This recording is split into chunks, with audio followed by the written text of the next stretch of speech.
बातमी आहे बीडमधून। बीड शहरातील 1 कोटी रुपयांच्या लाच प्रकरणातील आरोपी आर्थिक गुन्हे शाखेचे पोलीस निरीक्षक हरिभाऊ खाडे यांच्या घरावर एसीबी कडून झडती घेण्यात आली।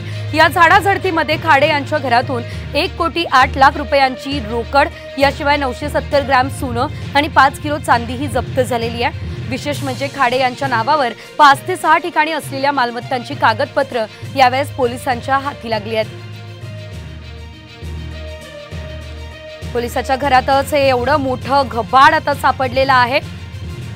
कशा प्रकारे या ठिकाणी या पैशांची मोजदाद केली जाते हे देखील आपण या दृश्यांमध्ये बघतोय।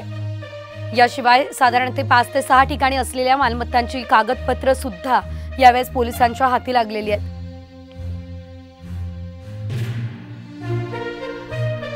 सोन्या चांदीचे दागिने, रोकड हे सर्व काही या पोलीस इन्स्पेक्टरच्या घरात सापडलेलं आहे आणि कशा प्रकारे या सर्व गोष्टींची मोजदाद केली जाते हे आपण या दृश्यांमध्ये बघतोय। अतिशय मोठं घबाड यावेळेस पोलिसांना पोलीस इन्स्पेक्टरच्याच घरातून सापडलं। पैशांच्या बंडलने भरलेली बॅग सुद्धा या ठिकाणी सापडलेली आहे। सोन्याचे दागिने सापडलेले आहेत।